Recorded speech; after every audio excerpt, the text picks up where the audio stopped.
recently I was contacted by Constantine from Gritomatic, and he asked me if I would be interested in doing a review of Venev's new OCB stones.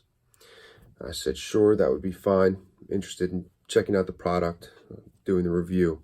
So he sent out a set of stones to me. Now, of this set, the only stones that are OCB stones are the finest of the stones, the 800 grit and the 1200 grit stones. But I've been using the whole set of stones, and I'm going to discuss the whole set of stones. These are all combination bench stones. They're all resin bonded diamond stones from Venev. The coarsest grit being 80 grit, the finest being 1200. The way that these stones are set up, they are labeled both in grit size and in micron size. So, for instance, this surface here being the coarsest of them is a 200 to 150 micron finish, or 80 grit. The next being 100 to 80 micron, or 150 grit. Each stone is labeled both with the grit size and the micron rating. On one side it's the micron ratings, on the other side it's the grit size, the size of the grit. And as they're labeled, the way that they're labeled, it is cut into the setting, actually cut into it. So there's no way that you could accidentally wash off the rating that's there. These are all splash and go. So to use them, all that you really need is to apply a little bit of water, and it kind of sits on the surface and you're good to go. You can start sharpening at that point. As far as maintenance of the stones is concerned, this is a very inexpensive Nagura from Amazon. It was labeled as 8,000 grit. I've featured this in videos before. I don't know if it's 8,000 grit. I don't really care. It's certainly not a high-end product, but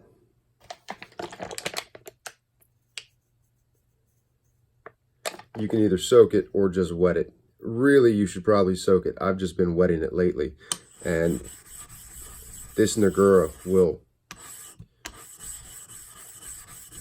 very easily clean the surface of the stones off.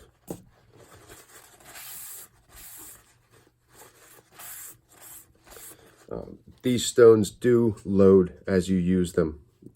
The finer they are, the more loading that you get. So having a Nagura around to clean them off is something that's highly advised. Although this was, I don't know, $8 or $10 on Amazon, not a big deal. So you've got the 80 and the 150 grit. The next size down in this set is a 50-40 or 240 grit.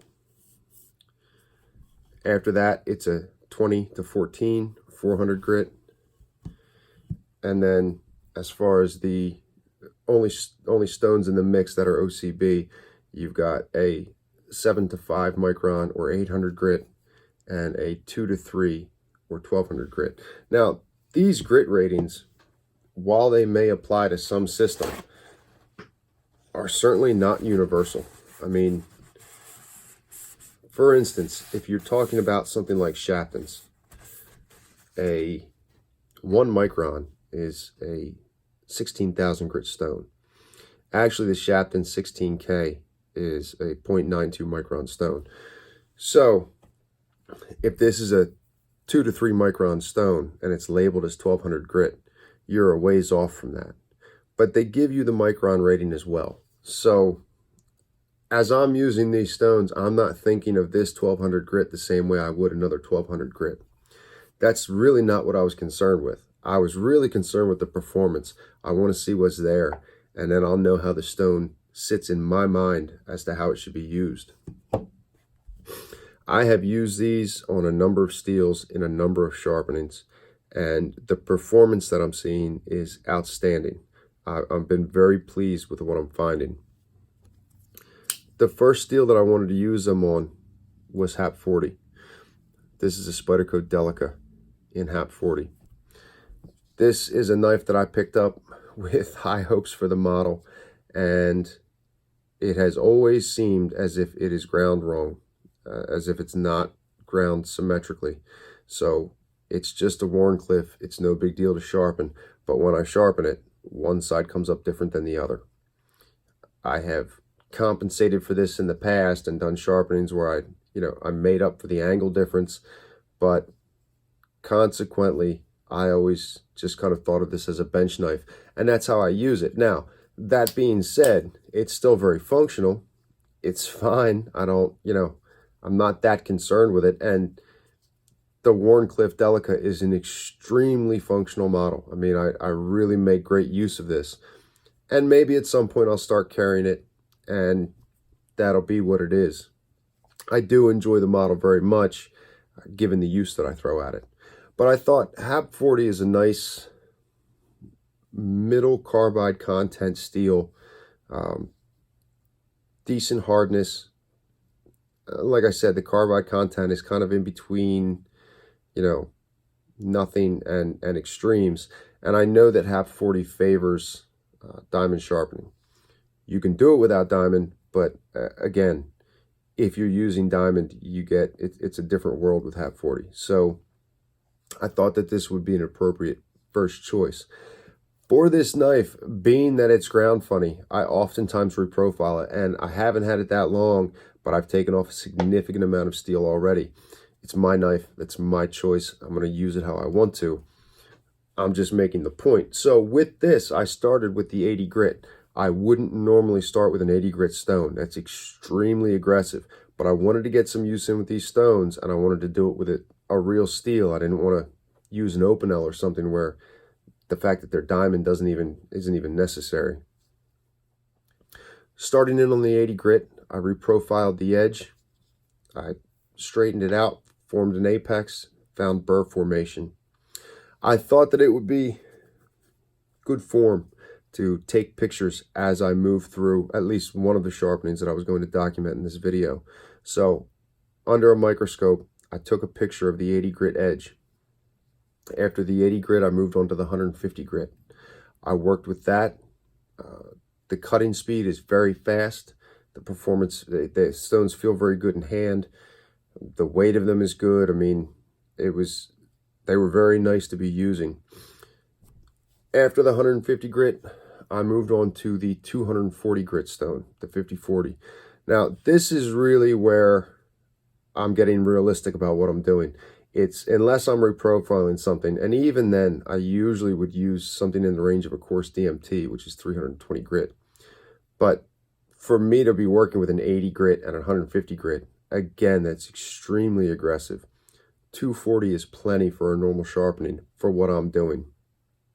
I worked with the 240, and then I moved on to the 400 grit, the 20 to 14 micron.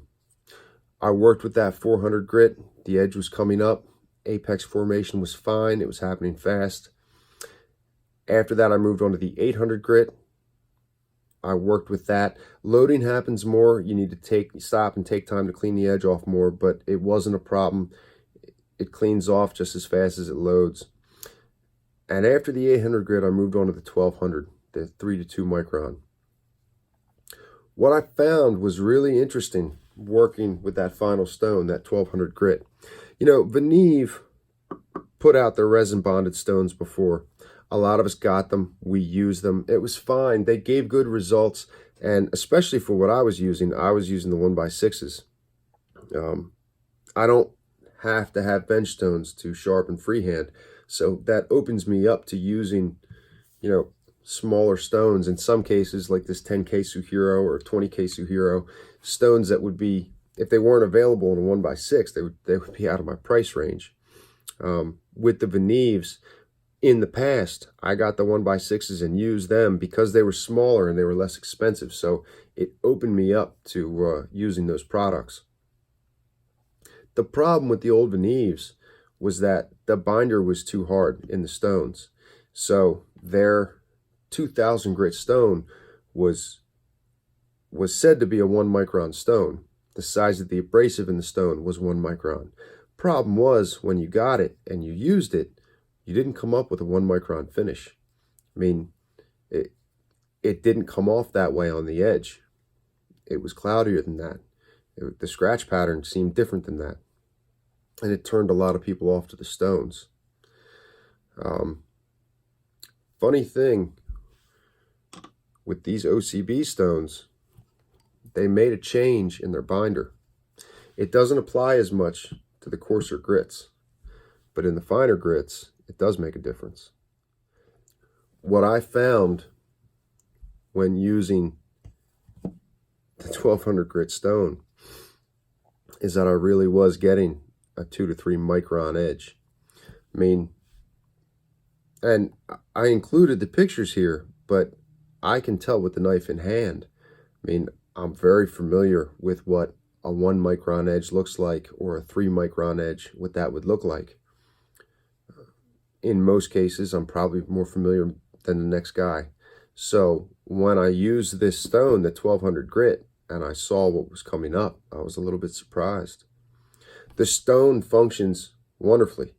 There was no problem with it. But the finish that it left was really impressive. And it was only intensified by me stropping the knife. It really started to pique my interest. I used the 1200 grit as a finishing stone. I moved on to strops, and I moved through a series of strops. And when all that was said and done, the knife absolutely came up hair whittling. Now, it wasn't the finest hair whittling edge that I've ever produced, but this is just initial impressions off the stones. And I don't usually finish with a diamond-based stone. So I would usually go to something like the ultrafine. I have continued using these stones since.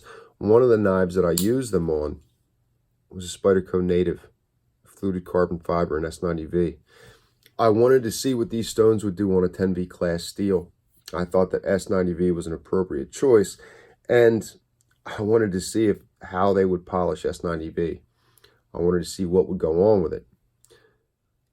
I also wanted to carry the knife afterwards and see how the edge held up in use, in pocket time. S90V is a steel that I'm extremely familiar with. I've sharpened it many different ways. I've carried it a lot of use, a lot of carry. So as far as